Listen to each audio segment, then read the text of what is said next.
San Francisco 49ers. They are a 10-7 team regular season, but when Jimmy G is healthy, they're a damn good playoff team, and they make it to the NFC Championship. Deebo Samuel's won it out. He's still on the teams. Draft is over, but why? How'd they do it in the draft? Well, first off, in the second round, they went with pick 61. They got Drake Jackson, edge out of USC. And while I get it, the Niners are great at developing these defensive line talents. I get all that.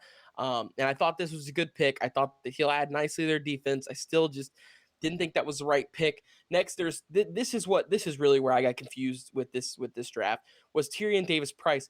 When are the 49ers going to stop drafting running backs? When is going to be enough? They have Elijah Mitchell. They haven't even given Trey Sermon a shot yet. I mean, this team, are they going to continue adding running backs every single year? It's almost like what the Dolphins have going on right now. So while Tyrion Davis Price, I really like him. I really do. He had the great game this last year where he broke the school record of rushing at LSU. So, I mean, Leonard Fournette, there's plenty of legendary running backs that have gone through there, but Tyrion Davis Price, I just thought he had a couple of good games in college, and I think he'll be an impact guy, but it just depends on if they'll actually hand him the ball. They didn't even give Trey Sermon a shot last year at all, and now they've got him in the third round, Davis Price. I don't know. They're just adding – it seems like they're adding running backs senseless here. It just doesn't make sense. So after that, they got Danny Gray, wide receiver out of SMU.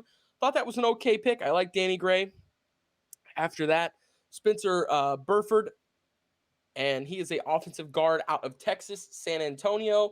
So another guy, I like the offensive line depth here with that. But then it just kind of goes sideways again after that. So then it goes Samuel Womack, cornerback out of Toledo, too high. Nick Zakelj, I can't even say his name.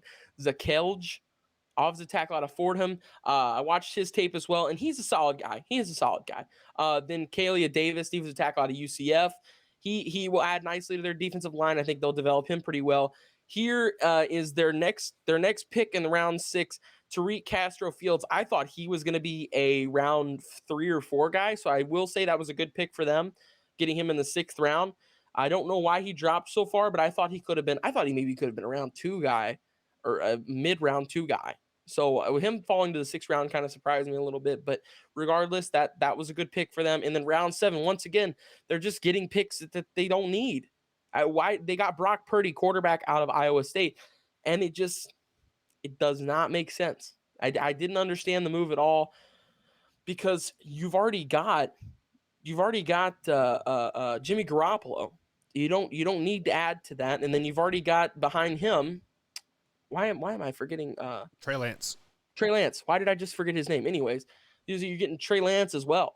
And so you didn't really need to get a third quarterback here, but they did. And like I said, there was a lot of just picks that I was just scratching my head. Why did they get that? Why did they do this? Why did they do that? So with that being said, I still gave them a C. I thought it was average. I thought they had a couple of good picks here and there, but actually I take it back. I'm going to give them a C-. I thought it was a little below average. I'm going to change that. I'll give them a C-. Looking at it now again, I think it was a little below average because while they got some good players, they just didn't get the right guys at the right times, and they are continuing to, for some weird reason, add backs, quarterbacks and running backs that don't need to be on the roster. So with that being said, yeah, I wasn't too fond of it. I thought it was a little below average, and their best pick for me was Tariq Castro Fields, cornerback out of Penn State. You are overlooking that quarterback from Iowa State, that Prudy guy. I got a chance to see him play against Kansas State a lot the last couple seasons, and he is good. He is going to be a very valuable backup in the league for many, many years. When the 49ers trade Jimmy G or cut him or do whatever they do, he is a perfect Trey Lance copy and paste guy. So let's say Trey Lance happens to go down. He is almost a carbon fiber copy of Trey Lance. Now, he's not going to be as good as Trey Lance by like any means, but they have the same aneurysms. They have the same body movements. Just aneurysms. Yeah.